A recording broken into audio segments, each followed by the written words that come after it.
Hi guys, I'm Stu again. And so today I'm going to give you a little introduction to factoring.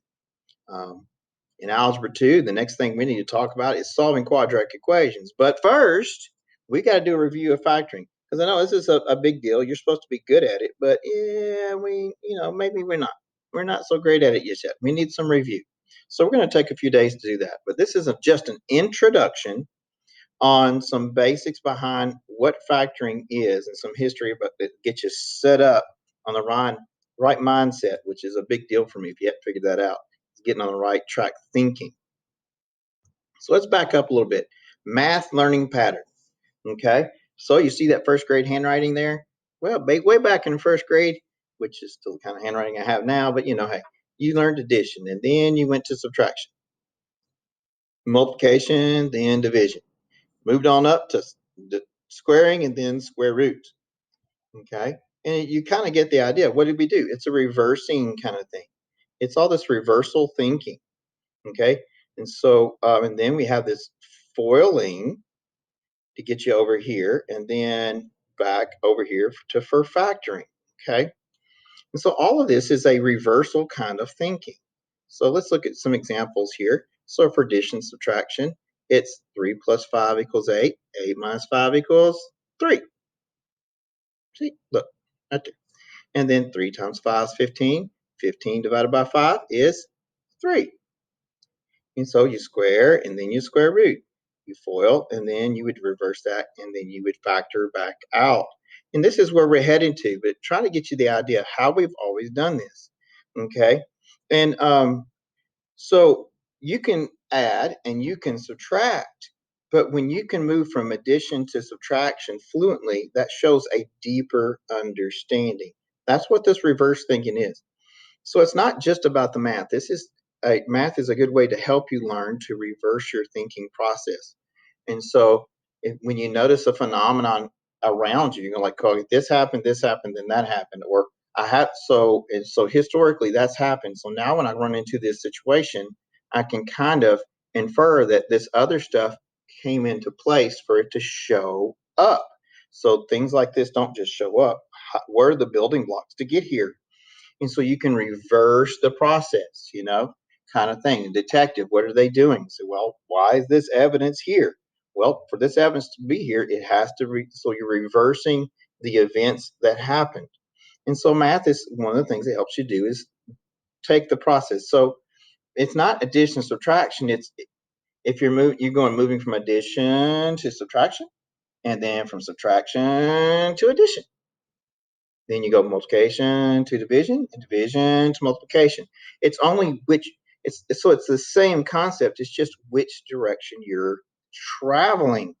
You're going this direction or this direction, which is very important. Okay. So everybody, you can do foiling, but factoring they freak out about. And I always tell them, if you don't understand foiling, and they go, yes, I do. I'm like, well, if you really understood foiling thoroughly, then factoring wouldn't be so incredibly hard. You only have a surface level of it understanding. You get a deeper level of understanding what's really going on and why it works that way, then you can reverse the concept. And that's what's going on. So important, multiply and then factor kind of thing. So let's get some other thoughts out in here. What is a factor anyway? What is a factor? Well, a factor is two or more terms that multiply to equal another term. And so we're going to look at this. We're going to look at the factors. We're going to look at 6, which is just a straight constant number. And then we're going to look at some factors of a variable. And then we're going to look at factors of variables and a number. And how does all that play together? So what is a factor? It's important. So we're stretching our thoughts, not just as, two things that multiply to give me 6, okay? So what are some ways that we can multiply and get 6? Well, real quick and easy, we could say that is 1 times 6, right? Easy enough. Is there another way? Well, sure there is. Or we could say 2 times 3. That's 6. Is that every way? No, it's not. No, it's not. Okay. There's also -1 times -6. Oh, yeah. Now you're thinking, yeah. So you got to remember these things come into play too, and -2 times -3. So all of those need to be thought of when you're thinking about the factors of 6. So that's just a straight constant number, and there's 4 different ways to make that happen. And so you need to go beyond just the straight positives and be able to look at things in different ways. So let's how we could do this. We could say this is m squared times n, or m times mn, or we could say this is m times n. So all of these are factors because there's a couple of things. It's 2 or more terms that multiply to give you another term. So 2 terms, 2 terms, 3 terms, and those are 3. And now this is a special kind of factors. This is what? Prime. Okay, and so that's an important thought there. Okay, that's the prime factorization. All right, so let's look at this guy over here. Pull this guy up here to get him out of the way. All right, we got these 2 terms here. So I'm going to take the first idea here, times. We're just going to go to the primes here. Use 2 different colors this time. And so now I'm going to choose 2 times 3 for the 6 times m times n, 2, 3, 4. Okay. Now, something I want to make sure we observe. This is all multiplication. Now, if this had been a 6 plus mn to the 4th, what we're about to do would be completely illegal. Okay? So it's important to keep that in mind. And so as we get further into this, sometimes we're going to have all multiplication, sometimes we're going to have addition in there, binomials. So don't mix up your rules. Multiplication is not addition. Addition is not multiplication. In this certain, when it comes to this kind of factoring. All right, so something we normally do mentally, I'm going to do actually physically on the paper. I'm going to rearrange this using the commutative property of multiplication since it's all multiplication.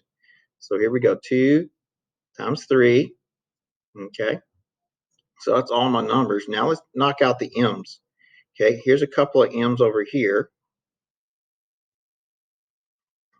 Is there any m's over there? Yeah, there's an m over there. So I'm going to make that one green so we can kind of see where they're coming from. So is that all the m's? That's all the m's. Okay, now n, here's an n over here. There's one n there. And then we got these 4 n's over here. So 1, 2, 3, 4. Put our multiplication symbols there. And so this is what you kind of need to be able to do mentally. And that's an important skill to be able to mentally reorder things. But whereas when you first started this, they probably did ask you to reorder everything like this and put it together to help you see what's going on. To be able to zoom in and focus on something and then also be able to see the big picture. Zoom in and focus on just one little thing and then also look at the big picture.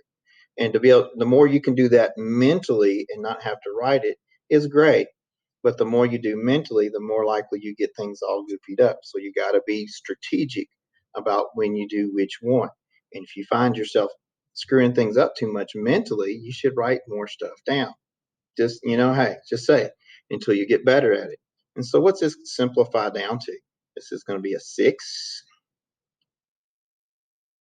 m to the 3rd, n to the 5th. Okay? So just reviewing some of those things. But what if, okay, what about something like this? What if you had, let's say,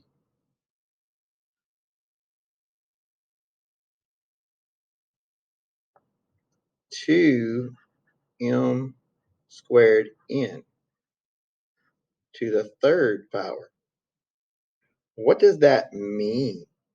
What does that mean? It means 2m 2m squared n times 2m squared n times 2m squared n. So 2 times 2 times 2. Okay, that's going to give me 2 times 2 is 4. 2 times 4 is 8. There's 2, 3, 4, 5, 6. Is that 6 m's if I wrote them all out? And then n to the third power. Now up here, we just added the exponents to get m to the third. But here, if I take 2, on the original problem, 2 plus 3 would be 5, but the real answer is 6. What is different about that? Well, up here, it's just two things being multiplied. This is a power to a power. And people get that mixed up. When do I add my exponents and when do I multiply my exponents? And when you kind of rusty on it, you get those backwards sometimes. And what I tell them is when in doubt, just expand it out like I did. So I expanded it out, and usually that takes care of the business. Okay, I don't say don't do all of them expanded out, but do one or two to refresh yourself to which ones, when do you add your exponents and when do you multiply your exponents. Okay, because remember this is a 1, it's into the first power, right? All righty, so there's some review stuff there because you're going to need some of those skills as we get set up into this factoring. Well, I guess I'm going to try to edit that out since it was circling anyway. Nice bell. All right. Now, guys, 3, 2, 1. Now, all that is to set us up to the very building blocks for for algebraic factoring. Okay. Yes, we factored the 6 and the m squared plus times n, and those are factors. But now we're moving into the algebraic factoring that's setting up for our quadratic equations, right? That's the whole point of this. So this is our foundational building blocks. And there's several things. Don't skip over, oh, I'm good at distributive property, I'm going to ignore this. Well, what a lot of times happens is that people are pretty good at distributive property. And when we're doing what we're doing today, they're pretty good at factoring it. But later on, when we start with the factoring part, it can get a little bit more complex and people lose it because they have a surface level, not a deep level of understanding. And so I'm going to try to point out a few things along the way to help keep us refocused on the things that we need to focus on. All right. So let's do a few examples. See how that goes along. So -7 times x plus 4. That's a little small. We'll have to manage that. So what does that mean? Well, a lot of times y'all say, well, that's just -7 times x, and you do like that, right? And that's fine. But I'm going to write it out. What does that really mean? It means -7 times x minus 7 times 4. Okay? And then that gives you -7x minus 28.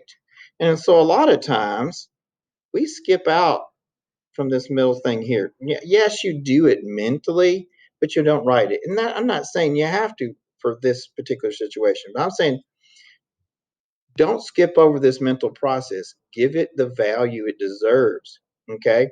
Because what I find is when I give people this thing on the right and I ask you to reverse it, remember, this is a forward backwards process. Just like addition subtraction is a forward and backwards process.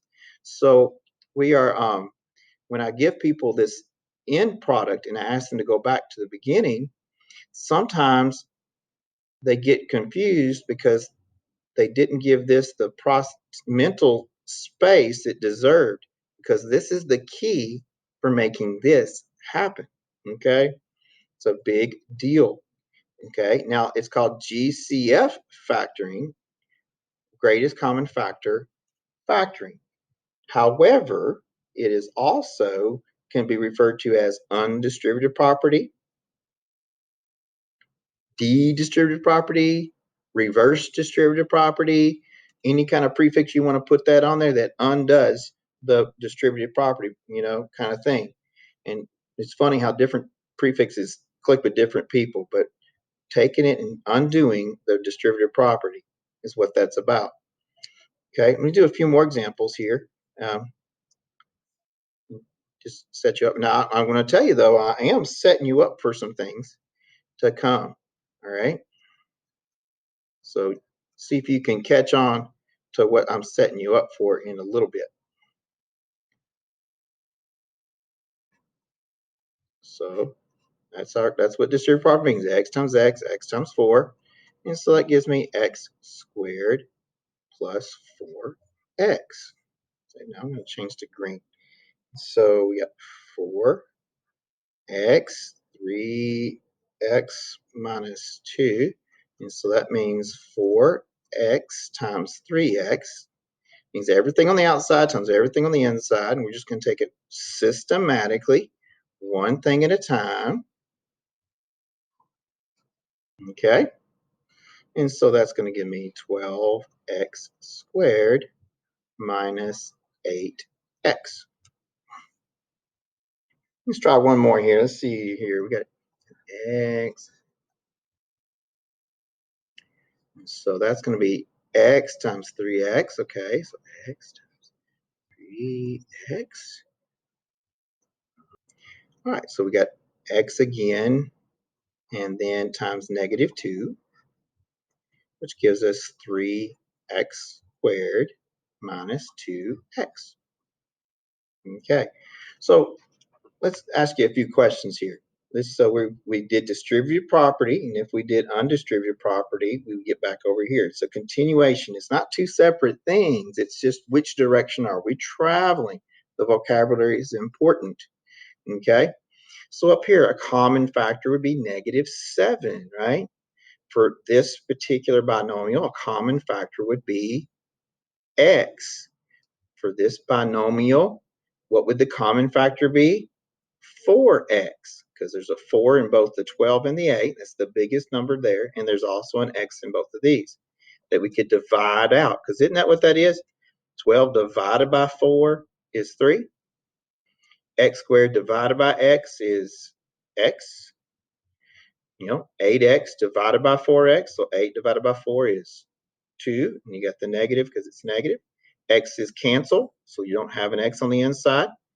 And so you're reversing the process. So we're dividing both of those by 4x, and that's what goes inside with the 4x on the outside. So that's kind of some factors of each binomial. Now let's go up here to the blue one. What is a common factor for both binomials? Everything in blue there. Some people say it's an x. Well, the negative 28 doesn't have an x. Well, how about 4? Well, there's not a number in front of the x squared at all, and that's a 7. So there's nothing, right? Au contraire, my friend. Remember we said that a factor is, one of two or more things that are multiplied to give you something else. Our common factor with both of the ones in binomials of blue is x plus 4, okay? Because you got to remember, x plus 4, yes, it's a binomial, but see those parentheses? That also makes it one thing, because it's parentheses, one thing. There's two things inside of it, but it's still one thing. You have to be able to keep that tension at all times. You got to be able to look at x plus 4 in parentheses and think of it as one unit, but also 2 units on the inside.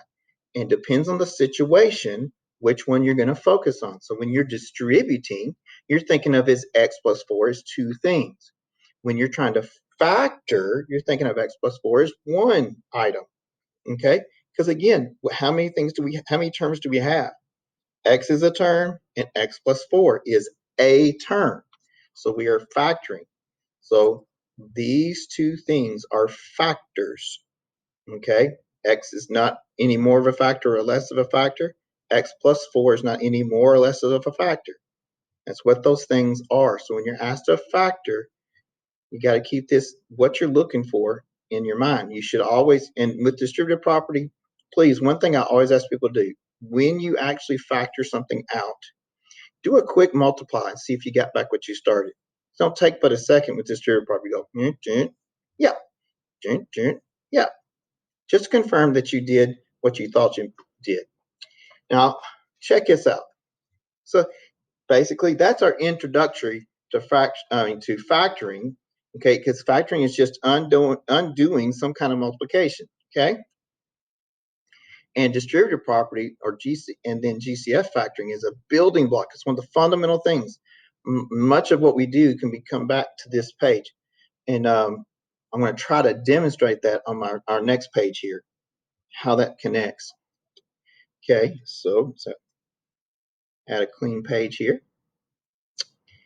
All right, so I'm going to have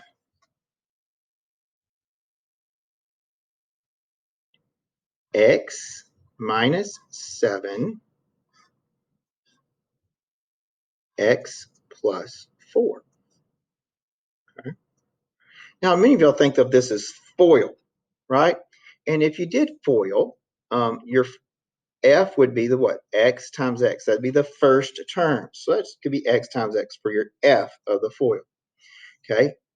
O of the FOIL is the outside term. So that's x and 4. So you do 4 times x, or x times 4. There's your O.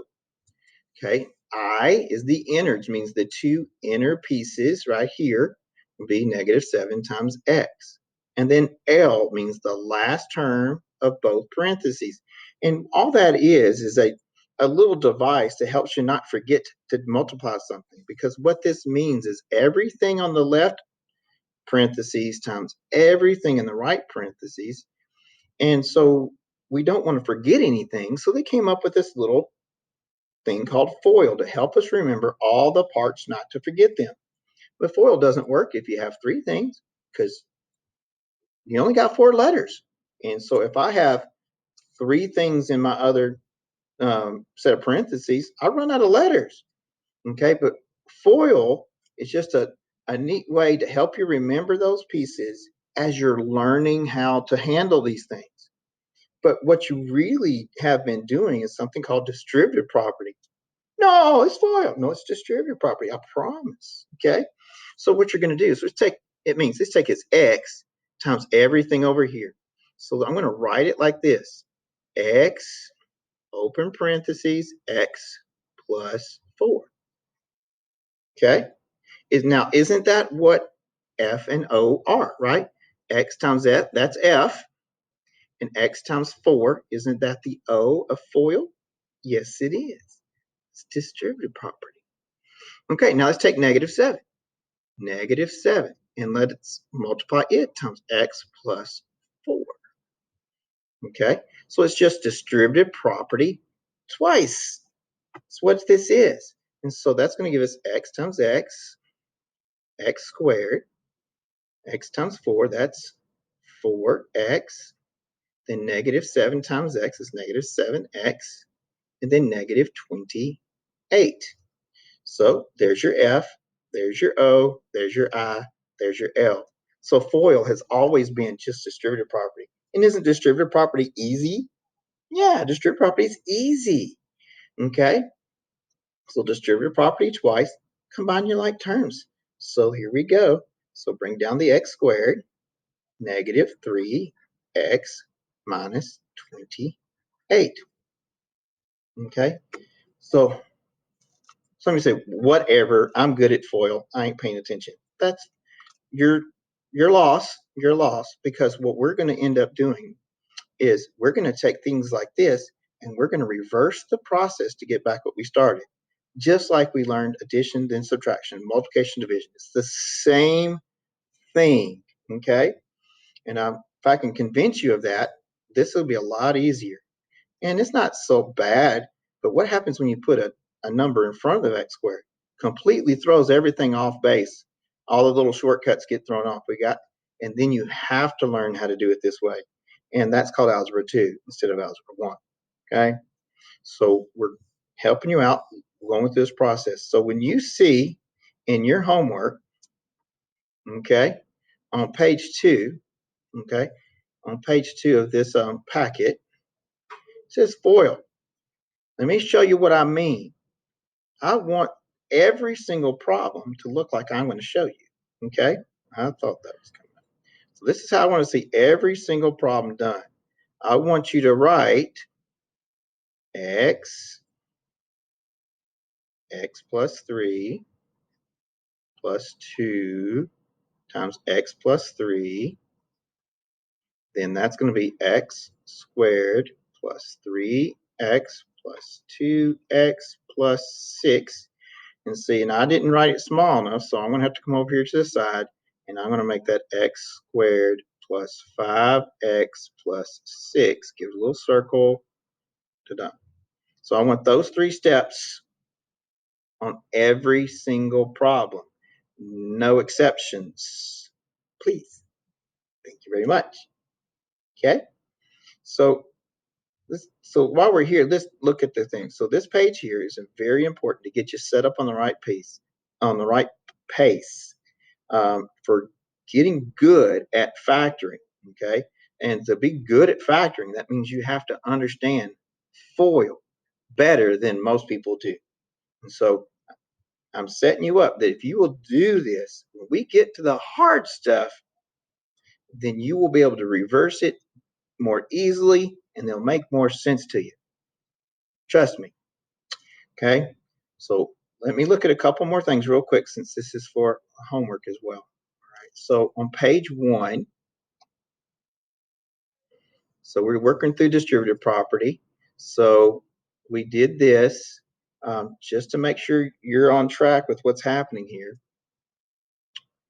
Okay, we see what's going to happen here is you're going to do this by every one of them. So that's going to be 2 times 9, that's 18, x to the third, y squared, and then you continue finishing that out. Remember, there's a -1 here, so that's -1 times 5, so that's -5. X squared times x squared, that's x to the 4th, and then y squared. Okay, and then you finish that out. The rest of these are just working your puzzles, figuring out what would go in different places with distributed property. Okay. Then the next page is simply doing the FOIL. And then, okay, this is kind of out of order. Your next page is this guy here, practicing the skill of what 2 things add to give you 14, but those same 2 things add to give you 40. Okay, so definitely work on that. And that'd be a good start. That'll be a good start. Now, I don't have in front of us the little diamond worksheet, but you need to do that one as well. Okay, and it's a pretty straightforward kind of deal. I might do a little quick short one when I go find out how that happens. Well, if you'll give me just a second, I'll edit this down and just go ahead and add that in. Okay, here's this little worksheet. It's a little puzzle thing that does very similar to page 3 of the packet. So it's 7 times 4 is 28. 7 plus 4 is 11. 9 times 6, well, that's 54. And then 9 plus 6 is 11.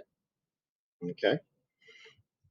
Then 8 plus what is 14? That's 6, right? And then 8 times 6 is 48.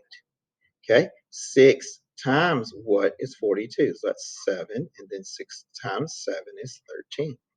Now over here, which I couldn't get to show up, is another little diamond. Well, that's horrible, isn't it?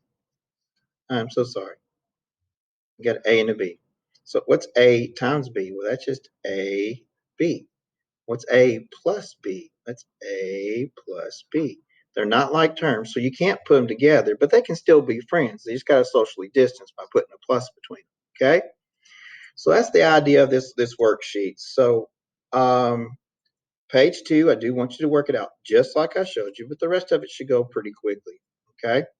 So if that's good, helpful to you, and let me know if you have any questions.